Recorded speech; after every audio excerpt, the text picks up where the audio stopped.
Hello everyone, welcome to my YouTube channel let's study English.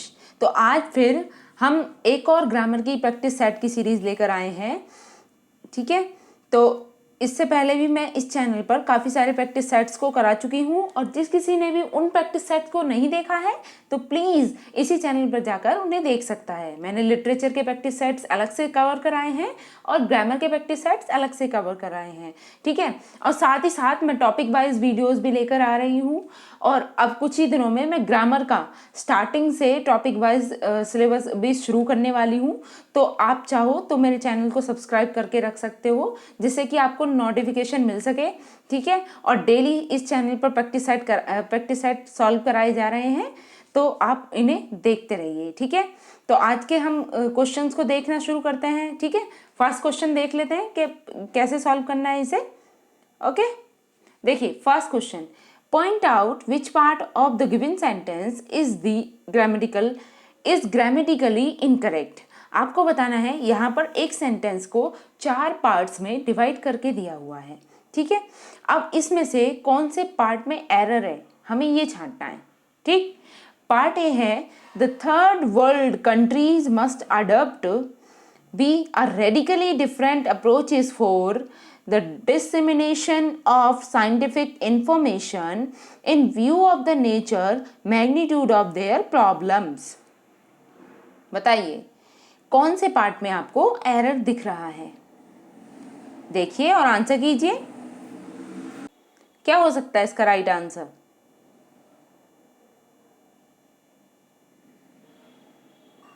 Yes, क्या होगा इसका right answer? The third world countries must adopt. देखिए part A में तो कोई एरर नहीं है ना। देखिए the third world countries must adopt correct है। नेक्स्ट देखा जाए अगर हम पार्ट डी की बात करें, इन view of the nature magnitude of their problems, तो देखिए यहाँ पर हमारा सब्जेक्ट कैसा था? प्लूरल था। तो प्लूरल सब्जेक्ट के साथ यहाँ पर जो हमारा पजेसिव एडजेक्टिव आया है वो भी करेक्ट है। ठीक है, तो हमारा डी पार्ट भी सही है, ए पार्ट भी सही है। अब बचते हैं हमारे पास 2 ऑप्शन।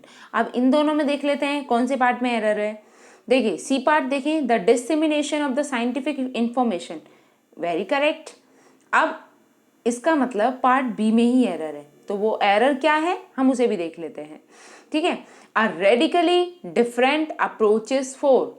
देखिए जब कभी भी अगर किसी आर्टिकल ए का प्रयोग हो रहा है तो उसके साथ में कोई भी लास्ट में कोई प्लूरल वर्ड ना आके क्या क्या आना चाहिए, यहाँ पर सिंगुलर वर्ड आना चाहिए। यानी कि अप्रोचेस की जगह क्या होगा, यहाँ पर अप्रोच होना चाहिए था। ठीक है, आई होप ये स्क्रीन आपको क्लियरली दिखाई दे रही होगी। ठीक है, ओके, तो हमारा कौन सा आंसर राइट हो गया? Option number B is the right answer, क्योंकि इसी पार्ट में एरर है। Now moving to the next question. Yes, इसे देख लेते हैं। Correct the following sentence. देखिए नीचे दिया हुआ सेंटेंस आपको ये बताना है कि क्या ये सही फॉर्मेशन में है, और अगर ये सही फॉर्मेशन में नहीं है तो इसका सही फॉर्मेशन क्या होगा। ओके, सेंटेंस है she entered into the room without knocking at the door. तो क्या ये सही फॉर्मेशन है?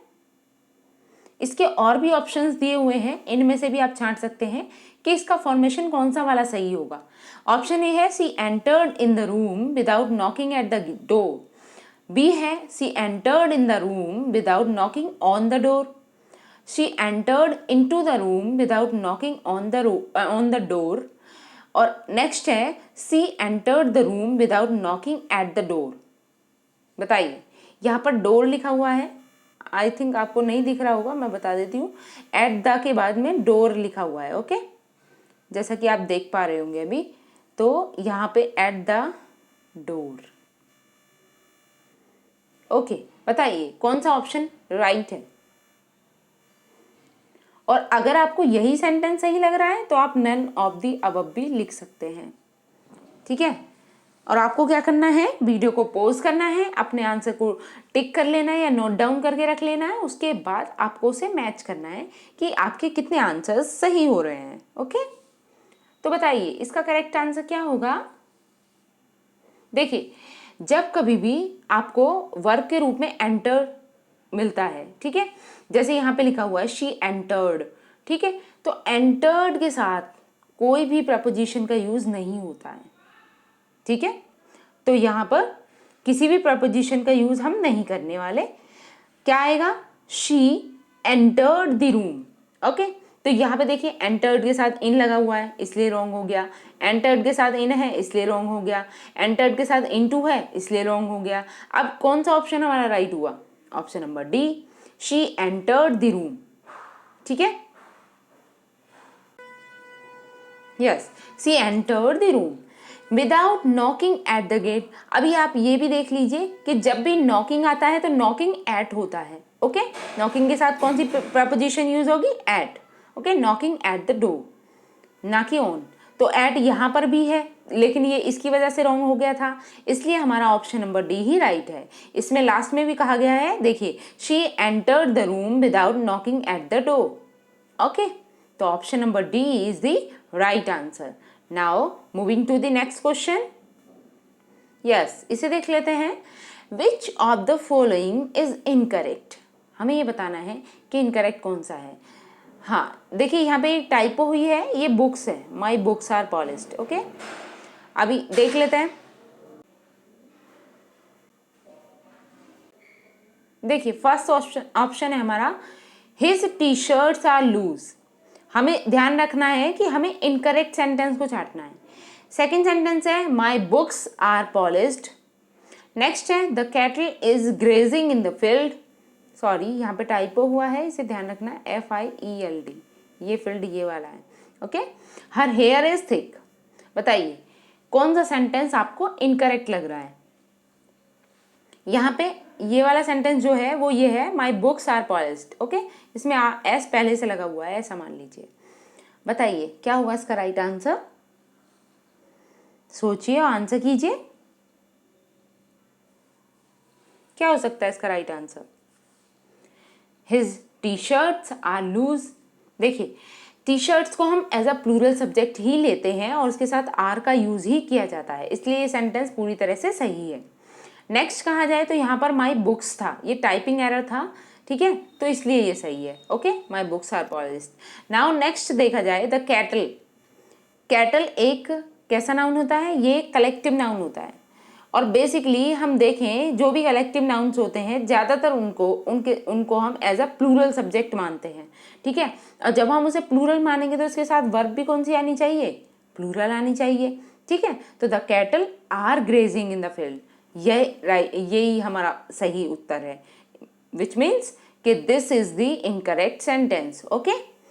अब हर हेयर इज थिक, ये राइट है, तो कौन सा आंसर हो गया हमारा, option number C is the right answer. Now moving to the next question से देख लेते हैं। Rearrange the jumbled part of the sentence, okay. देखो अलेक्जेंडर से स्टार्ट होने वाला सेंटेंस है, मतलब इसका सब्जेक्ट पहले से दे दिया है। अब बाकी सारे पार्ट्स जो हैं वो जम्बल्ड अप हो गए हैं, मतलब इधर उधर हो गए हैं और उनको हमें सही सीरीज में लगाकर सेट करना है। तो बताइए क्या होना चाहिए इसमें, हम अलेक्जेंडर के साथ किसको ऐड करेंगे, पहले पढ़ लेते हैं। पहले पी पार्ट है हमारा, was a disciple of Aristotle, who was a great conqueror, whom the world acknowledges as the greatest philosopher the world has ever known। बताइए अलेक्जेंडर के साथ हम किसे ऐड करेंगे, पहला वाला सेंटेंस कौन सा ऐड होगा, उसी से हमारी सारी सीक्वेंसिंग बन जाएगी, क्योंकि इसमें पहले वाला पार्ट सब में डिफरेंट है, ठीक है। अगर हमने पहला पार्ट ही छांट लिया तो उसके बाद हम सारा सही कर सकते हैं, ओके। तो बताइए कौन सा पार्ट ऐड हो सकता है इसमें अलेक्जेंडर के बाद में। देखिए यहाँ पर अगर हम देखें तो अगर हम Alexander was a disciple of Aristotle, ये तो रॉन्ग हो जाएगा। अगर हम क्यू की बात करें, ठीक है, तो क्यू में देखो who was a great conqueror, I think यही पहला पार्ट होगा जो इसमें ऐड होगा। Alexander who was a great conqueror, ठीक है, क्यू से शुरू। अब देख लेते हैं क्यू से शुरू होने वाला कौन सा ऑप्शन है हमारा, ऑप्शन नंबर सी, ठीक है। अब इसी से हमारे सारे सही सेट हो जाएंगे। देख लेते हैं हमारा मीनिंग सही निकल भी पा रहा है या नहीं। तो Alexander who was a great conqueror, next P add करना है हमें, was a disciple of Aristotle. Next, whom the world acknowledged as the greatest philosopher the world has ever known. Yes, यही हमारा करेक्ट आंसर है. Option number C is the right answer. Now moving to the next question. Yes, यहाँ भी हमें order में set करने हैं इन्हें. ऑर्डर सीक्वेंसिंग का एक क्वेश्चन है और इसे देख लेते हैं. Choose the correct sequence to make it a meaningful passage. Okay, तो इसे भी करेक्ट सीक्वेंसिंग में लगाना है. देख लेते हैं, पहले रीड आउट करते हैं. फर्स्ट है, ऑप्शन नंबर ए है, the knowledge so far available about the endocrine gland is very limited. Nature has provided the body with proper regulators and protectors. These are our endocrine glands, and so the proper functioning of these controllers of our body is very important and most vital for health. However, all the medical sciences have accepted the fact that these endocrine glands secrete thousands of different types of hormones directly from our body, for our blood. Okay, तो इसमें देखना है हमें कि पहला sentence क्या बन सकता है, मतलब exactly what is the subject of this paragraph. ठीक है, उसी के अकॉर्डिंग हम निकाल सकते हैं. बताइए.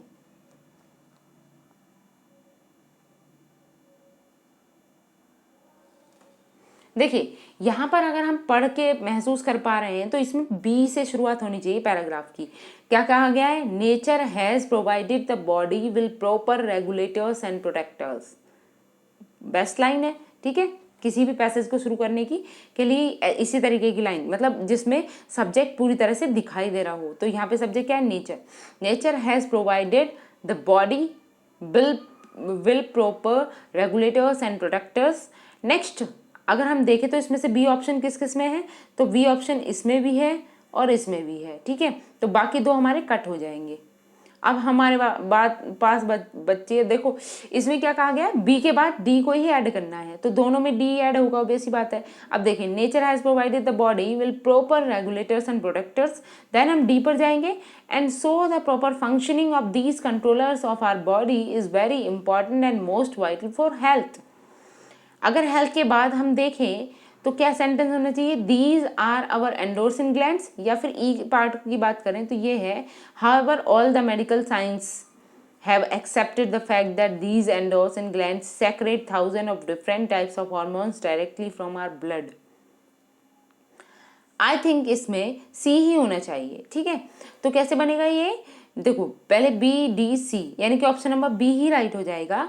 और इसमें फिर पढ़ के देख लेते हैं क्या बनता है. बी पार्ट है, nature has provided the body will proper regulators and protectors. Then D add करना है, and so the proper functioning of these controllers of our body is very important and most vital for health. Next है, these are our endocrine glands. Next है, the knowledge so far available about the endocrine glands is very limited. However, all the medical sciences have accepted the fact that these endocrine glands secrete thousands of different types of hormones directly from our blood. यानी कि option number B is the right answer. Okay, option number B right है. Now moving to the next question से देख लेते हैं. I cannot work unless there is complete calm. देखिए, I cannot work unless there is complete calm and quiet. देखिए, जब भी unless से जुड़ा हुआ हो, आपको बेसिकली यहाँ पे क्लॉज बतानी है कि कौन सी क्लॉज है. एडजेक्टिव क्लॉज है, एडवर्ब क्लॉज है, प्रिंसिपल क्लॉज है, नाउन क्लॉज है. तो बताइए क्या होगा इसका राइट आंसर. देखिए, जैसा कि हमें अनलेस से ही पता चल रहा है, I can not work unless there is complete calm and quiet. तो इसमें कौन सी क्लॉज हो जाएगी? इसमें एडवर्ब क्लॉज हो जाएगी. जब भी हमें टाइमिंग से रिलेट करके चीज़ पूछनी, प्लेस से रिलेट करती हुई चीज़ पूछ रही है, तो वो किससे रिलेट करती है? वो एडवर्ब ही होते हैं ज़्यादातर. ठीक है, तो इसमें option number B is the right answer, adverb clause. Now moving to the next question. He asked questions for which there were no answers. ठीक है, he asked questions for which there were no answers. तो बताइए कौन सी clause है इसमें? Relative clause या adjective clause है, एडवर्ब क्लोज है, प्रिंसिपल क्लोज है, नाउन क्लोज है? सोचिए, आंसर कीजिए। He asked questions for which there were no answers. क्या होगा इसका राइट आंसर? देखिए, फॉर विच से हमें समझ में आ रहा है कि यहाँ पे कौन सी क्लोज होगी। यहाँ पर क्वेश्चंस के बारे में बात की गई, ही आस्क्ड क्वेश्चंस। ठीक है, तो क्वेश्चंस की विशेषता कौन बता रहा है? फॉर विच, ये सारी चीजें। ठीक है, for which there were no answers. Okay, तो यहाँ पर ऑप्शन नंबर ए राइट हो जाएगा, एडजेक्टिव या relative clause. Okay, now moving to the next question से देख लेते हैं। क्वेश्चन नंबर 8 है, the committee meets here every Sunday.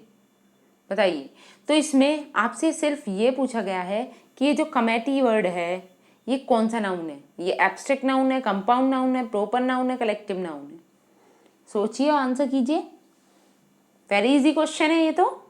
अगर आपको नाउन के टाइप्स पता हैं तो आप इजीली कर ले जाएंगे। Yes, the committee meets here every Sunday. तो कमेटी कौन सा नाउन है? Yes, it is a collective noun. Okay, now moving to the next question से देख लेते हैं। In the following sentence which word is the modifier and which does it modify? बताइए, नीचे जो सेंटेंस दिया हुआ है इसमें से कौन सा वर्ड तो आपको मॉडिफायर लग रहा है और कौन सा वर्ड मॉडिफाई हो रहा है? सेंटेंस है, a strong wind swept through the town today. A strong wind swept through the town today. तो बताइए, इसमें मॉडिफायर क्या है और मॉडिफाई कौन है? Wind modifies and word and the word strong. देखिए, फर्स्ट ऑप्शन है wind modifies and word strong. B है strong modifies and noun wind, ये विंड है। ओके, नेक्स्ट है wind modifies the noun town and D है town modifies the noun wind. बताइए कौन किसे मॉडिफाई कर रहा है? सेंटेंस है, a strong wind swept through the town today. तो क्या मॉडिफायर है और किसे मॉडिफाई कर रहा है? सोचिए, आंसर कीजिए।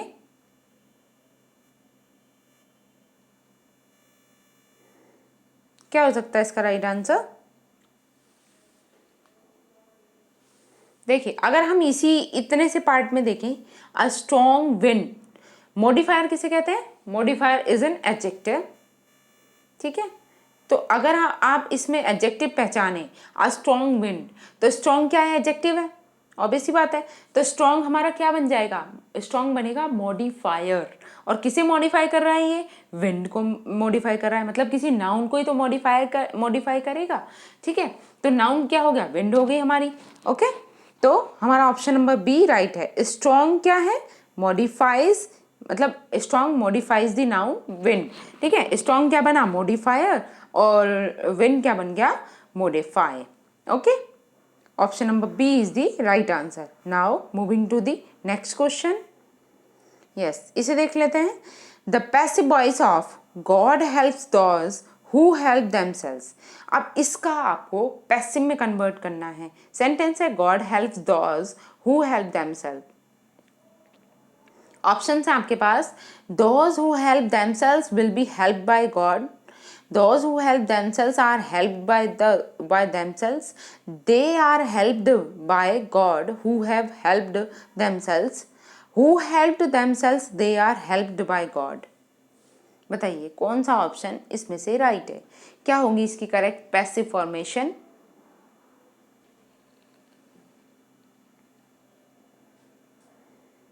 देखिए, इसमें कहा गया है गॉड हेल्प्स दोज, तो हमें टेंस की फॉर्मेशन का भी ध्यान रखना है कि अगर टेंस प्रेजेंट इंडेफिनिट में है तो हम प्रेजेंट इंडेफिनिट वाले रूल को ही फॉलो करें।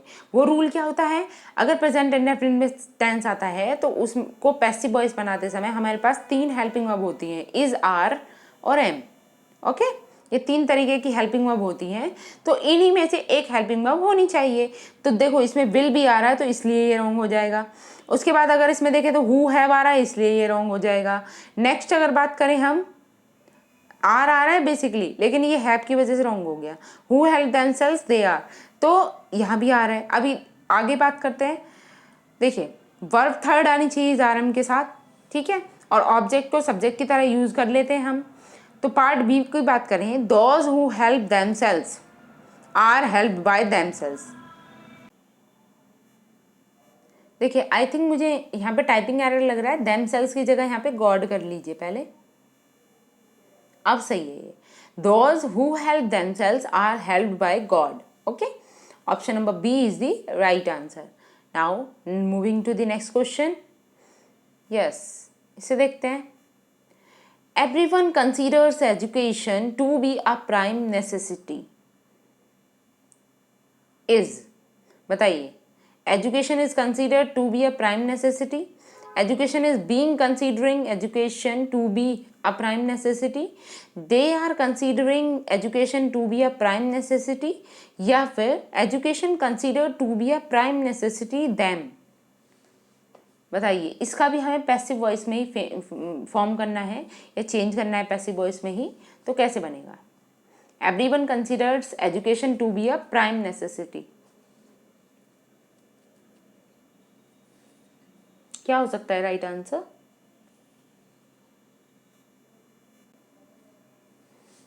यस, सोचिए, आंसर कीजिए।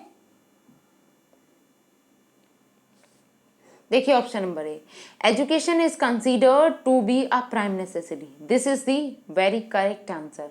Option number A is the right answer. Now moving to the next question, इसे देख लेते हैं। The negative of I have seen you somewhere before, इसका नेगेटिव चेंज करना है।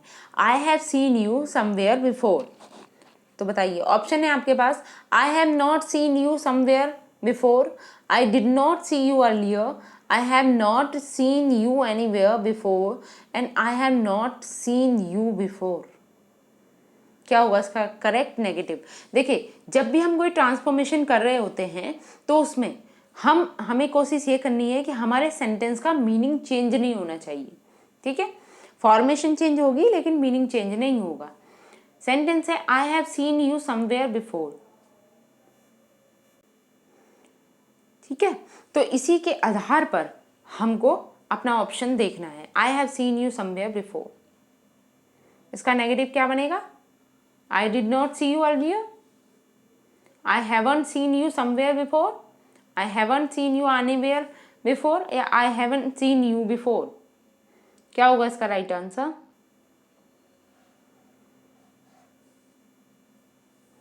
देखिए यहां पर ऑप्शन नंबर सी सही है, I have not seen you anywhere before, ठीक है।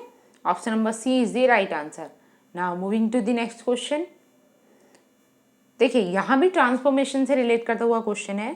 क्वेश्चन है the interrogative of you had a comfortable journey, ठीक है, इसका इंटरोगेटिव बनाना है, तो बताइए क्या बनेगा?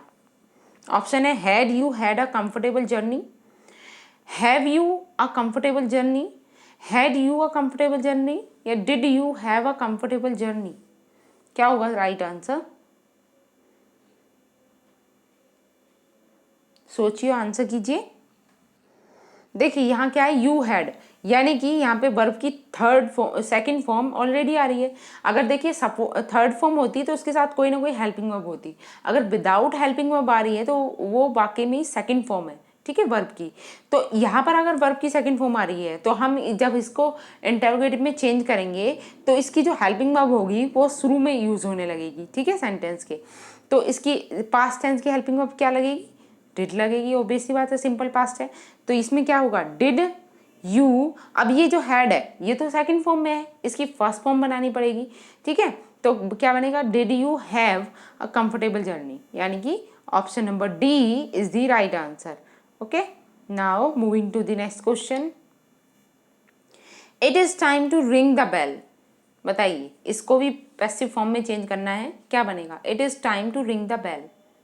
ऑप्शन है आपके पास, it is time the bell rings, it is being time to ring the bell, it is time for the bell to ring, it is time for the bell to be रंग।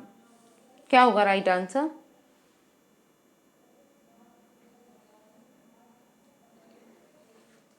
सोचिए, answer कीजिए। देखिए, it is time to ring the bell, तो यहाँ पे क्या हो जाएगा? इट इज टाइम को चेंज नहीं करेंगे, इट इज टाइम तो इट इज टाइम ही रहने वाला है, तो इट इज बीइंग नहीं होगा। ठीक है, बाकी तीन ऑप्शन में देख लेते हैं। It is time, it is time, it is time, उसके बाद क्या आना चाहिए? फोर। ठीक है, for the bell to be rung, यानी कि option number D is the right answer. Okay, now moving to the next question. Yes, इसे देख लेते हैं। फिलर्स के कुछ क्वेश्चन है यहाँ पर। Keep clear dash wicked boys, बताइए प्रपोजिशन कौन सी फिल होगी यहाँ पे? Of, from, at, after. Keep clear dash wicked boys, क्या होगा इसका राइट आंसर?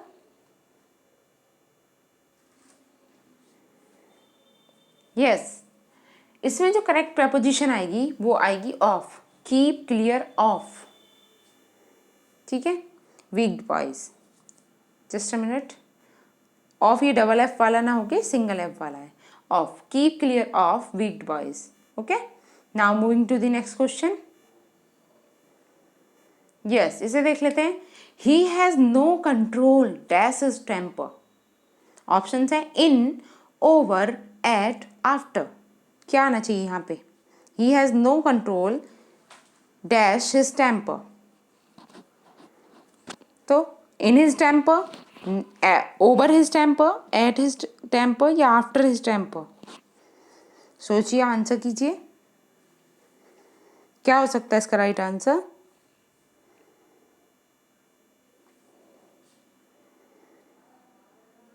यस, यहां पे करेक्ट आंसर है over, B.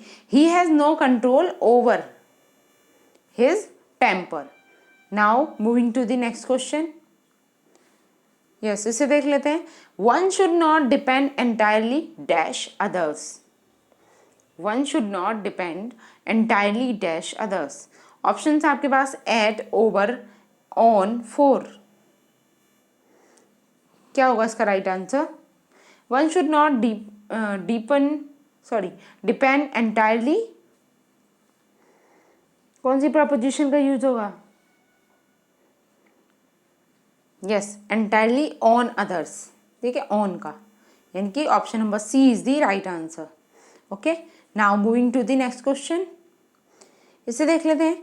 Find out the mistake in the following sentence given below. देखिए, एरर फाइंड करना है इसमें से। She has told me that she saw my uncle at the fair on last Friday. बताइए कौन से part में एरर है? सोचिए, आंसर कीजिए,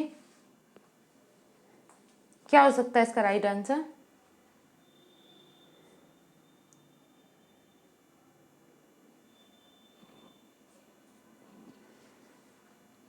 देखिए, she has told me correct है, पार्ट ए में कोई एरर नहीं है। नेक्स्ट है दैट शी सा माई अंकल, ये भी सही है।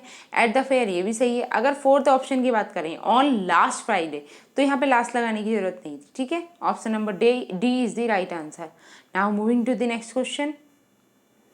ही could not do otherwise but to obey the orders. बताइए कहाँ पर, कौन से पार्ट में एरर है? सोचिए, आंसर कीजिए। ही could not do otherwise but, देखिए यहीं पे रॉन्ग है ये। ठीक है, अदरवाइज बट ये दोनों एक साथ कभी यूज नहीं होते। ठीक है, तो option number B is the right answer, इसी पार्ट में एरर है। नाउ नेक्स्ट क्वेश्चन, इसे देख लेते हैं। My sister and her husband broke out when they hear the bad news. बताइए कौन से पार्ट में आपको एरर लग रही है? माई sister and her husband broke out when they heard the bad news, no error। क्या होगा इसका right answer?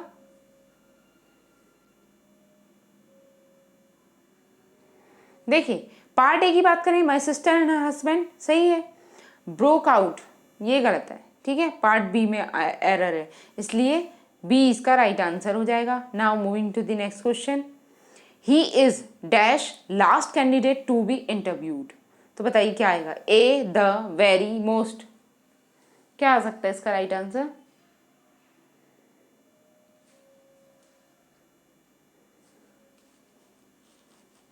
He is last candidate to be interviewed.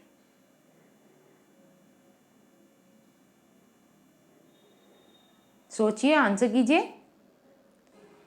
He is dash last candidate to be interviewed. देखिए last आ रहा है, I think यहाँ पर superlative degree का use हो रहा है, तो यहाँ पे हम लगाएंगे the.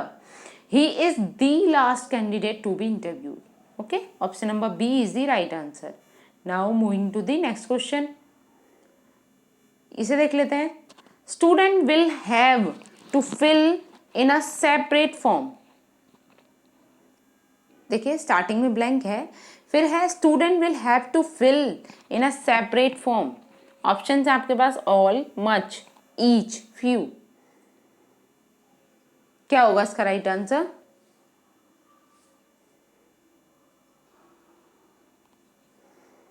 Student will have to fill in a separate form, सोचिए, आंसर कीजिए। देखिए यहाँ पे ईच ही सही लग रहा है, क्योंकि all student will have to fill separate fee, ये तो सही नहीं है, सेपरेट फॉर्म। नेक्स्ट है much student, each student, correct है, ठीक है, each student will have to fill in a separate form. Next question,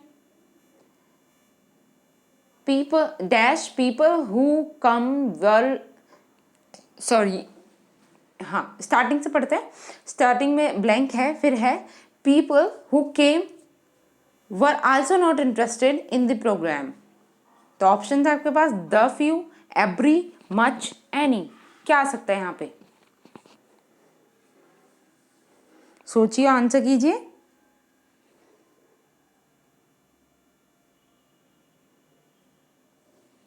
yes, यहाँ पे आएगा option number A, the few. The few people who came were also not interested. Now moving to the next question, से देख लेते हैं। What do you mean by a square meal, square meal का मतलब क्या होता है? ऑप्शन है a full meal, unpleasant meal, arms meal, arms या साइनिकल, सोचिए, आंसर कीजिए।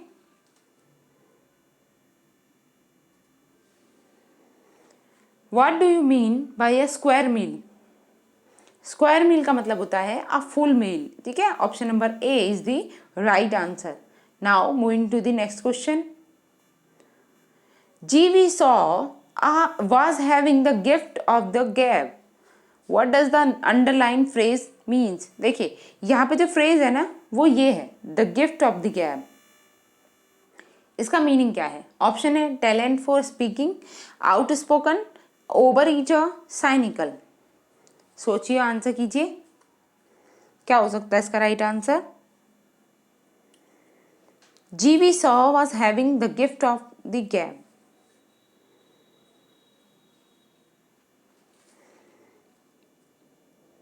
Yes, gift of the gab का मतलब होता है talent for speaking, option number A is the right answer. Now moving to the next question, where of the following words means a place where the words are kept, बताइए, यहाँ पे one word substitution से question है, a place where the words are kept, option है आपके पास aquarium, जू, amnesty, एबियरी, क्या होगा इसका राइट आंसर? सोचिए, आंसर कीजिए। Yes, a place where the words are kept, that is called aviary, option number D is the right answer. Now moving to the next question, the antonym of alacrity, alacrity का antonym क्या होगा? Option है इनएप्टीट्यूड, hesitation, uncertainty, inability, क्या होगा इसका right answer?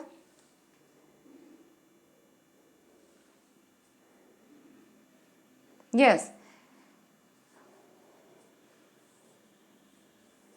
इसका correct answer है hesitation. Option number B is the right answer. Now moving to the next question.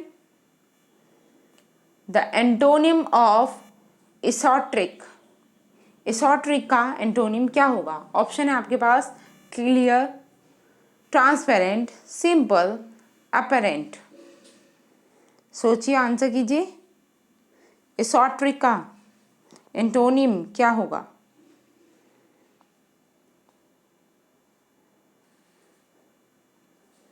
Yes, इसका एंटोनिम है अपरेंट. ठीक है, option number D is the right answer. Now moving to the next question.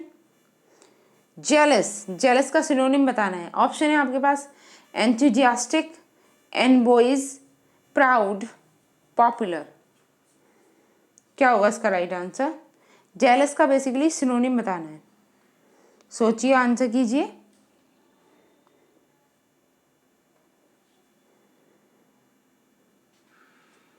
क्या हो सकता है इसका राइट आंसर?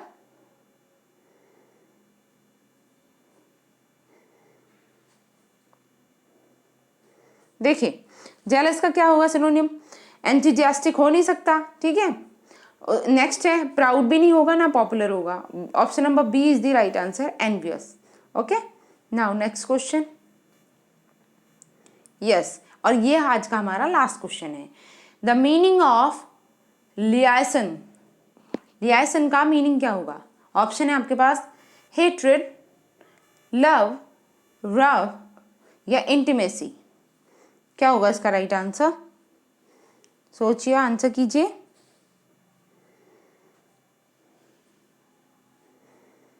क्या हो सकता है इसका राइट आंसर?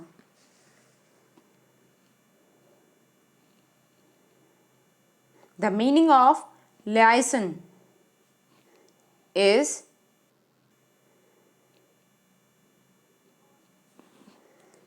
यस, इसका करेक्ट आंसर है intimacy. Option number D is the right answer. Okay okay, फिर आज के लिए इतना ही रखते हैं. आई होप मेरी ये वीडियो आपको अच्छी लगी होगी. और अगर ये मेरी वीडियो आपको अच्छी लगी है तो please do like, share and subscribe. और मेरे चैनल के बेल आइकन पर प्रेस करके नोटिफिकेशन के लिए भी क्लिक कर लें, जिससे कि मैं डेली जो प्रैक्टिस सेट की वीडियोस डाल रही हूँ इस चैनल पर वो आप तक पहुँच सके और आप ज़्यादा से ज़्यादा प्रैक्टिस कर पाएँ. ठीक है, और इससे अलग अगर आप कोई सजेशन देना चाहते हैं तो कमेंट्स बॉक्स ओपन है. आप चाहो तो उसमें कोई सजेशन भी दे सकते हो. ठीक है, और ज़्यादा से ज़्यादा लाइक करें जिससे कि मेरा मोटिवेशन बढ़े और मैं ज़्यादा से ज़्यादा आपकी हेल्प कर पाऊँ. ओके, तब तक के लिए thanks for watching. Keep learning.